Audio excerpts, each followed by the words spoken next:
Assalamualaikum warahmatullahi wabarakatuh. Bismillahirrahmanirrahim.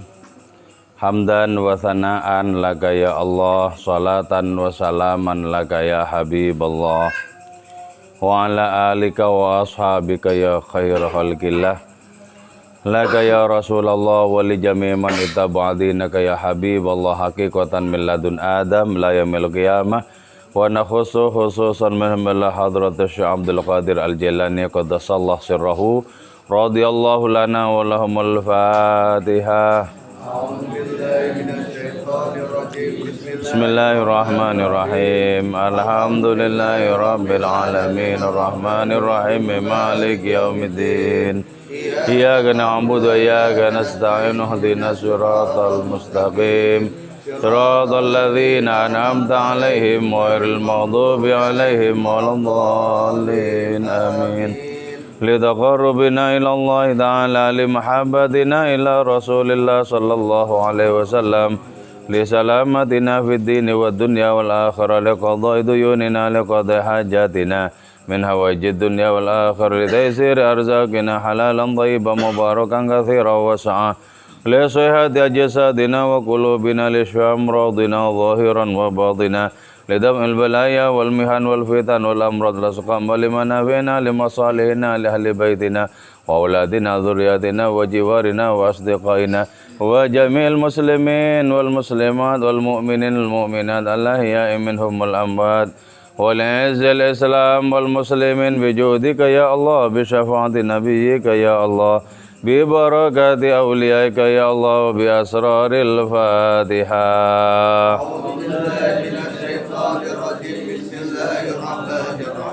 Alhamdulillahi rabbil alamin arrahmanir rahim maliki yaumiddin. Iyyaka na'budu wa iyyaka nasta'in ihdinas siratal mustaqim. Siratal ladzina an'amta 'alaihim ghairil maghdubi 'alaihim waladdallin. Amin. A'udzu billahi minasy syaithanir rajim. Bismillahirrahmanirrahim. Laisa 'alaika hudahum walakinnallaha yahdi man yasha. Wa ma tunfiqu min khairin fali anfusikum wa ma tunfiquna illa ibtigha'a wajhillah. Wa ma tunfiqu min khairin yuwaffa ilaikum wa antum la tuzlamun. Allah. Wakul, dan katakanlah engkau lahum bagi mereka, ya akmalar rusul, wahai paling sempurnanya utusan, niyabatan sebagai ganti, anna dari aku. Katakan Muhammad kepada mereka, dan engkau itu sebagai gantiku di dalam menyampaikan. Nah, betapa dipercaya sebagai wakil atau sebagai ganti itu sangat mahal harganya. Karena Allah hanya mempercayai orang yang memang bersih hatinya dan layak dipercaya. Jadi enggak tanggung-tanggung untuk menyampaikan kepada makhluk, ya, diperintahkan Rasulnya sebagai ganti dari kehadiran Allah Subhanahu wa ta'ala itu. Jadi semakin dipercaya, semakin mahal harganya, semakin tinggi derajatnya. Sebab itu menunjukkan betapa sudah sangat akrabnya antara yang memerintah dengan yang diperintah. Allah nggak mungkin sembarangan memerintah orang-orang nggak jelas, ya. Yang diperintah itu orang yang memang layak untuk mendapatkan posisi sebagai wakil Allah Ta'ala. Jadi karena itu ya, seluruh urusan keagamaan itu disampaikan oleh Allah Ta'ala kepada beliau dan dari beliau kepada umat manusia. Jadi betapa sangat bergembira beliau itu karena mendapatkan posisi sebagai wakil Allah sebagai ganti Allah untuk menyampaikan risalah kepada umat manusia. Ya. Sedangkan kita ya dipercaya saja oleh orang yang memiliki kedudukan, itu bisa merupakan rezeki lah bagi diri kita. Dipercaya oleh presiden misalnya, oleh gubernur, itu bisa menjadi rezeki. Karena di situ lahan-lahannya rezeki. Nah, apalagi dipercaya oleh Allah Ta'ala. Loh, itu loh. Jadi ini posisi rohani yang sangat bergengsi. Dipercaya oleh Allah Ta'ala untuk mewakili kehadirannya, menyampaikan risalah kepada umat manusia. Jadi karena dipercaya itulah kemudian, maka posisinya sebagai pengganti atau sebagai wakil. Katakan Muhammad kepada mereka itu, engkau sebagai wakil dari aku. Ma tunfiqu min khairin fali anfusikum. Ma sesuatu tunfiqu yang menginfakkan kalian min khairin dari kebaikan, sedekatin berupa sedekah, au nadrin atau bernazar untuk sedekah. Fali anfusikum, maka kebaikan itu kembali kepada diri kalian. Jadi ya, setiap sedekah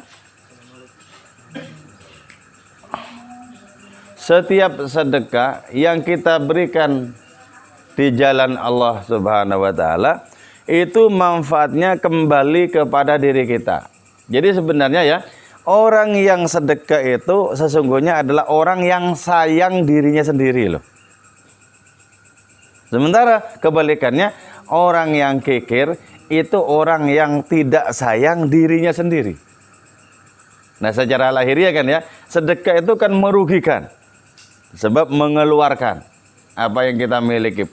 Tapi hakikatnya itu sangat menguntungkan. Sangat menguntungkan hakikatnya. Jadi karena itu akal kita mesti kita pakai untuk keberuntungan kita. Ifali anfusikum. Ai artinya fahuwa, maka adapun itu kebaikan lakum bagi diri kalian yang berinfak itu. Wa naf'uhu, adapun manfaatnya itu infak, aidun ilaikum, ialah kembali kepada kalian. Jadi bukan karena Allah Ta'ala butuh ketika Allah memerintahkan kita untuk berinfak. Sama sekali Allah tidak butuh sedekah dan infak kita.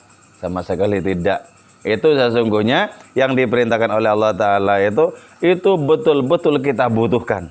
Cuma kan belum tentu sadar bahwa kita membutuhkan adanya kemanfaatan dari infak itu kepada diri kita. Itu belum tentu disadari.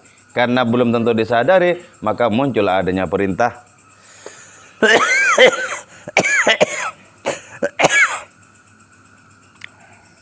Karena itu fala tubtilu, maka janganlah membatalkan kalian naf'ahu, terhadap manfaatnya itu infak, bil manni, dengan adanya gunjingan, wal adza, dan umpatan. Jangan sampai manfaat yang akan kembali kepada kita itu dengan bersedekah, jangan sampai dibatalkan dengan adanya gunjingan dan umpatan. Contohnya misalnya, nah itu aku yang ngasih itu. Kalau tidak aku, dari mana dia dapat? Ini kan membatalkan kemanfaatan yang semestinya diterima. Padahal ya, mungkin orang itu merasa menggunjing seperti itu, merasakan dirinya itu hebat. Dirinya itu hebat. Mau sok mengakukan dirinya sendiri. Padahal itu membatalkan kemanfaatan yang akan diterima. Itu. Jadi jangan sampai kita batalkan. Karena itu kalau kita memberi sesuatu, lupakan saja bahwa kita pernah memberi. Lupakan saja. Wala tunfiqu, dan janganlah menginfakkan kalian ar-radhi'a khabitha, kepada sesuatu yang kurang bernilai, yang nilainya rendah, al-khabith, yang buruk. Jadi yang kita berikan itu bukan sesuatu yang kita sendiri sudah tidak doyan. Jangan. Jadi ketika masih bagus kita simpan, ketika sudah menjelang busuk kita kasihkan. Nah, itu mengurangi kemanfaatan. memberi kemanfaatan. Nah, kalau perlu itu apa? Kalau perlu yang kita cintai, yang kita eman-eman itu coba langsung ini. Ya. Tapi itu tidak mudah ya, memberikan sesuatu yang kita masih seneng ya. Ini nggak mudah itu, nggak mudah. Hanya orang-orang yang hatinya bersih dan plong. Oke, ini. Sebab berkaitan dengan rasa eman itu tidak mudah dikelupas. Tidak mudah dikelupas. Apalagi berkaitan dengan harta, benda dan lain semacamnya itu riskan itu. Bisa membuat rebutan dan lain semacamnya. Orang bisa tidak lebar jiwanya kalau perkara itu. Tapi kalau perkara yang lain-lain bisa luas sekali jiwanya. Tapi berkaitan dengan kepemilikan, sulit untuk menemukan jiwa yang luas. Li'alla tanggoso, agar tidak mengurangi kalian min naf'ikum, dari manfaat kepada kalian, wantifaikum, dan kemanfaatan dari diri kalian. Jadi kalau kita menginfakkan, kita memberikan sesuatu yang sudah kurang nilainya itu manfaatnya kepada kita tidak sempurna, manfaatnya kepada orang yang menerima itu lebih tidak sempurna. Manfaatnya itu lebih tidak sempurna. Jadi karena itu kalau kita mendambakan adanya posisi yang akrab dengan Allah, maka nomor satukanlah Allah dan nomor sekiankan apapun yang selain hadiratnya, termasuk adanya kepemilikan itu. Wa kullahum, dan katakanlah engkau Muhammad lahum bagi mereka, khairu infakikum, adapun sebaik-baik infak kalian, annakum, ialah sungguhnya kalian, ma tunfikuna, ialah sesuatu, tunfikuna yang menginfakkan kalian, syai'an kepada sesuatu, ma tunfikuna, tidaklah menginfakkan kalian syai'an kepada sesuatu, illa bidwa wajhillah, kecuali dalam rangka ingin mencapai wajah Allah subhanahu wa ta'ala, taliban liridahu, seraya menginginkan liridahu, bagi ridhonya itu Allah, syakiran, seraya bersyukur, li ni'amihi, bagi nikmat-nikmat Allah Ta'ala. Katakan Muhammad kepada umatmu itu, katakan bahwa tidaklah kalian menginfakkan sesuatu kecuali untuk mendapatkan ridho Allah. Nah ya, ridho ini merupakan ungkapan yang seringkali disampaikan ya, sehingga seolah-olah artinya itu sudah kusam, artinya itu tidak menggigit, tidak memberikan kesan. Padahal ridho itu tingkatan paling hebat dalam dunia rohani loh. Ridho itu ibaratnya adalah tukar-tukaran diri. Kita memberikan keseluruhan diri kita kepada Allah Ta'ala, Allah memberikan keseluruhan dirinya kepada kita. Ini makom rohani paling hebat sebenarnya. Jadi tidaklah kalian menginfakkan sesuatu di jalan kebaikan kecuali ingin mendapatkan ridho Tuhanmu. Nah, ketika sampai di makom ridho itu, secuil amal kita itu timbangannya lebih bermutu dibandingkan amal seluruh dunia yang basicnya hanyalah ketulusan. Jadi kalau kita tulus, kita beramal 1, balasannya 10. Nah, tapi kalau kita ridho, beramal 1, balasannya tidak terhingga dari Allah Ta'ala. Itu bedanya antara keikhlasan dengan ridho. Jauh jarak di antara keduanya. Ya. Untuk mencapai ridho itu, kita mesti menyerahkan keseluruhan hidup dan mati kita kepada Allah Ta'ala itu.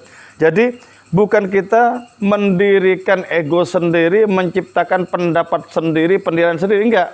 Harus kita roboh, bersandar kepada Allah Ta'ala secara mutlak. Ikuti.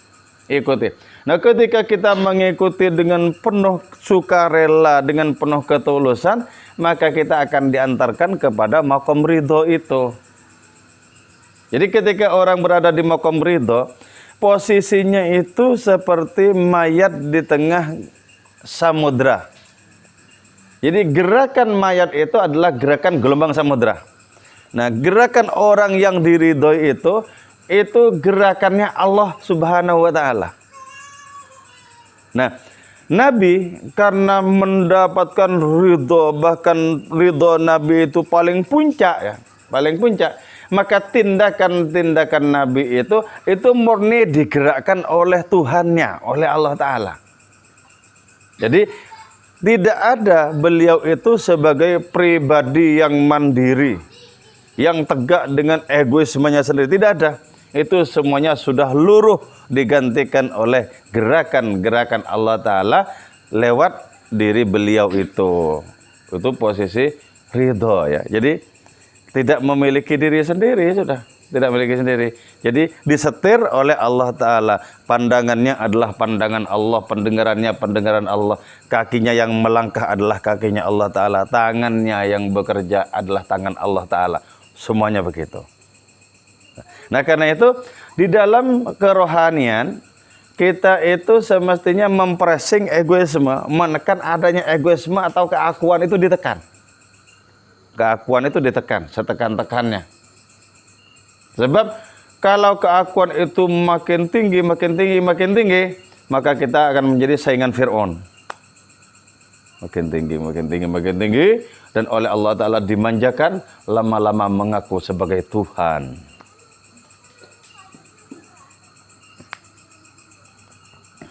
Jadi, pertama, taliban liridhahu. Janganlah, tidaklah engkau menginfakkan sesuatu kecuali ingin mendapatkan ridha Allah. Syakiran li ni'amihi, bersyukur terhadap nikmat-nikmatnya.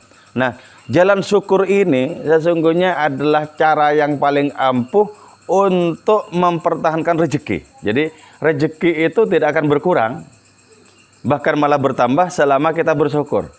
Karena itu memang merupakan janji dari Allah Ta'ala sendiri. La in syakartum la azidannakum. Jadi kalau kita syukuri rezeki itu pasti bertambah kok. Pasti bertambah. Padahal kan ya, betapa banyak orang cemas karena khawatir rezekinya berkurang. Lah, mestinya tinggal satu hal kok, syukuri saja pasti bertambah. Cara mensyukurinya ya bukan cuman alhamdulillah bukan. Tapi menggunakan rezeki itu untuk kebaikan-kebaikan. Itu bersyukur. Menggunakan rezeki untuk di jalan yang menuju kepada hadiratnya. Itu bersyukur. Pasti bertambah itu. Pasti bertambah. Karena itu sudah merupakan janji dari Allah Ta'ala itu sendiri. Jadi kan betapa orang ketika dimanjakan dengan bertambahnya rezeki, semakin dimanjakan dengan bertambahnya rezeki, semakin khawatir pula kalau rezekinya berkurang. Jadi harusnya terus bertambah. Padahal bisa saja langsung dikurangi dalam rangka memberikan infak dalam kebaikan. Nah, itu tidak usah dirisaukan, gantinya tidak usah dirisaukan. Pasti datang. Tapi kalau ada di antara percaya dan tidak, ada gantinya enggak, wah itu bisa enggak ada gantinya itu. Bisa enggak ada gantinya. Di Madura itu ya ada seorang waliullah. Pada suatu saat didatangi oleh kepala desa. Sowan kepala desa kepada sang wali ini dalam rangka tabarrukan. Si kepala desa ini pas lagi bokek-bokeknya. Bawa uang ke situ cuma 20.000 dan si wali tahu. Mana 20.000? Mana? Oh itu kan berat sekali itu. Cuman tinggal itu. Berat sekali itu. Mana 20.000 keluarin. Setelah dikasihkan, ditimang-timang sama si wali uang 20.000. Berat ringan.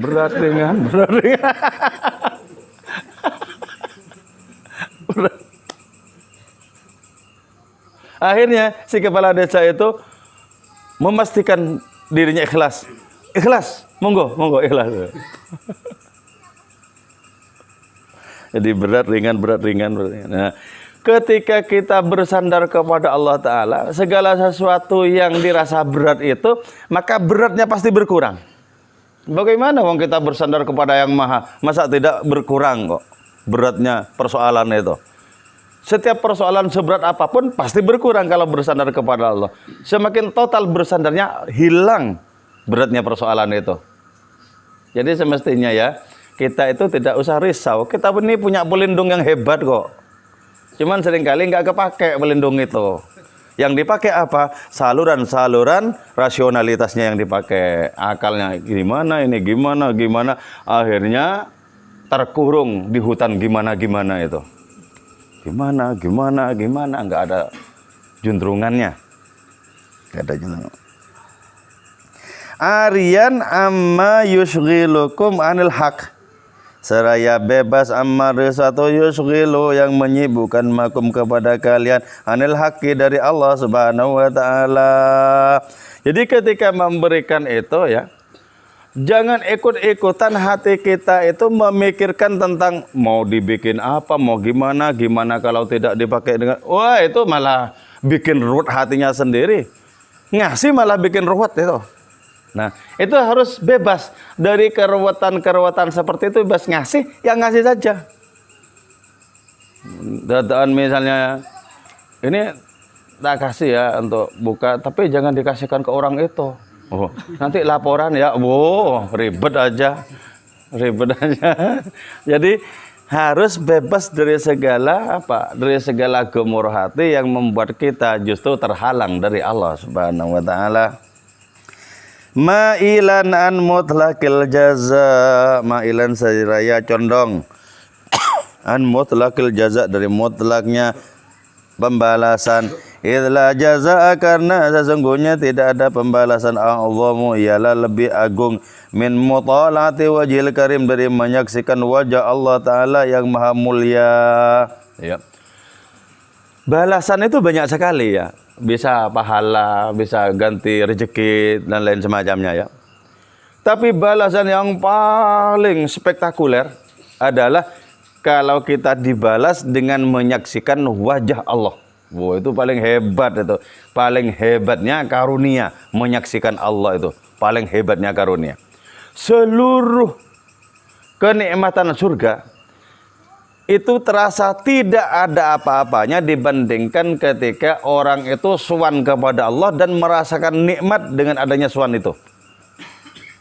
Di surga itu kan ada sungai susu ya, ada sungai madu, terus ada sungai arak. Jadi yang di dunia haram, di sana halal loh, arak gitu. Nah, itu semua kan nikmat. Ada bidadari, itu kan semuanya nikmat. Tapi semua kenikmatan ini akan menjadi sangat terasa hambar, bahkan tidak ada apa-apanya dibandingkan nikmatnya orang ketika sowan kepada Allah Ta'ala. Jadi ini puncak dari apa? Puncak dari adanya balasan. Enggak tanggung-tanggung. Infaknya tidak seberapa, balasannya itu paling top. Lihat dulu. Itu kita berniaga dengan Allah Ta'ala itu pasti menguntungkan. Oh, yang kita sedekahkan juga milik Allah juga kok. Milik Allah juga diberikan kepada kita. Kemudian kita dibimbing untuk bisa bermanfaat untuk diri sendiri. Maka turunlah perintah untuk berinfak itu. Terus setelah itu masih mendapatkan balasan yang paling top, yaitu menyaksikan wajah Allah Ta'ala. Kurang apa lagi? Berniaga dengan Allah Ta'ala itu paling menguntungkan. Paling menguntungkan berniaga dengan Allah Ta'ala itu. Semula kita tidak punya modal kok dikasih modal. Setelah dikasih modal kita itu Allah berfirman, infakkan itu di jalanku. Modal yang dari Allah kita infakkan, dikasih balasan pula. Jadi sesungguhnya sangat nikmat berniaga dengan Allah Ta'ala. Tapi betapa tidak banyak orang yang serius mengurusi niaga dengan Allah Ta'ala ini. Ngurusi niaga dengan nafsunya, dengan syahwatnya, dengan impian ini dan itu dan lain semacamnya. Padahal kematian sudah mengendap-endap untuk menyergapnya. Jadi beruntung kita kalau kita memiliki amal yang sepele, yang kecil misalnya. Tapi landasan amal kita itu adalah ridho. Lantas kita mendapatkan balasan paling sempurna. Menyaksikan wajah Allah Subhanahu wa Ta'ala. Itu sangat beruntung. Wa'lamu dan ketahuilah kalian annama sungguhnya sesuatu tunfiqu yang menginfakkan kalian min khairin dari kebaikan ala hadzal wajhi atas cara ini wafa maka disempurnakan ilaikum kepada kalian jazauhu apa balasannya itu ma fauqama di atas sesuatu yasifu yang menyebutkan hu kepada itu ma alsinatu masnuati apa lisan ciptaan Allah taala au yudriku atau menggapai itu ma'ukulahum kepada akal-akal mereka wa antum adapun kalian la tudzlamun ialah tidak dizalimi kalian. Ketahuilah bahwa sesungguhnya apa yang kita berikan itu balasannya akan dibayar dengan sempurna. Akan dibayar dengan sempurna. Di dunia ini bisa dibayar, tapi di akhirat nanti masih ada. Jadi kalau di dunia ini kita mendapatkan balasan, enggak usah khawatir. Nanti gimana di akhirat? Enggak ada nih balasanku. Enggak usah khawatir. Allah itu memberikan balasan double di dunia ini dan di akhirat nanti. Jadi jangan memandang karunia Allah Ta'ala itu sedikit. Ketika dikasih rezeki di dunia, terus merasa di akhirat sudah tidak dapat jatah. Salah itu. Allah itu jauh lebih kaya dibandingkan dengan apa yang kita bayangkan. Jadi ketika kita memberikan infak di jalan kebaikan itu, maka adanya balasan itu disempurnakan kepada kita.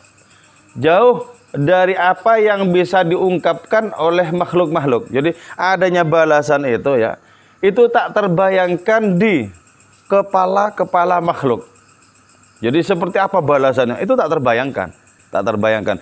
Dari saking tak terhingganya Allah Ta'ala itu memberikan balasan. Cuma untuk sampai kepada wilayah wacana seperti ini, kita harus iman. Iman. Kalau tidak beriman, ya saya ini seperti tukang obat. Kalau tidak beriman. Jadi harus iman. Nah kalau iman, nyantol. Iya. Kemudian makin yakin langkah-langkahnya di dalam kehidupan. Kalau tidak beriman, muncul ungkapan, in hiya illa asatirul awwalin. Itu hanyalah cerita-cerita orang terdahulu saja. Jadi harus iman. Iman. Wa antum la tudzlamun, sedangkan kalian la tudzlamun ialah tidak dianiaya. Artinya apa? Ketika kita memberikan kebaikan-kebaikan di jalan Allah Subhanahu wa taala itu, kita pasti dibalas dengan sempurna dan kita tidak dianiaya. Artinya la tungqusuna, tidaklah dikurangi kalian wa tukhsarun dan dirugikan kalian fi hadhil muamalah dalam adanya muamalah ini, perniagaan ini ma'allah beserta Allah Subhanahu wa taala. Jadi perniagaan dengan Allah dapat dipastikan bahwa Allah Ta'ala itu pasti menguntungkan kita, nggak mungkin merugikan. Nggak mungkin merugikan karena Allah tidak punya pamrih. Beda dengan misalnya kerjasama ya, A dan B kerjasama. Itu pertamanya berjalan lancar, jujur. Tapi karena tergiur oleh penghasilan yang banyak, sudah mulai yang satu itu mau menyikut sudah. Nah, itu kan ada kepentingan. Allah nggak punya kepentingan. Nggak punya, segala-galanya milik Allah. Kepentingan apa? Kan gitu. Jadi beruntunglah orang yang berniaga dengan Allah Ta'ala yang pasti dihasilkan itu. Beruntung. Allah nggak punya kepentingan apapun. Allah itu ghaniyun 'anil alamin. Maha tidak butuh kepada seluruh alam raya ini. Tidak butuh. Wa mata araftum. Oke, saya kira itu saja. Moga-moga manfaat dan barokah untuk diri kita. Wal afa minkum. Wassalamualaikum warahmatullahi wabarakatuh. Maulaya salli wa sallim daiman abada ala habibika khairil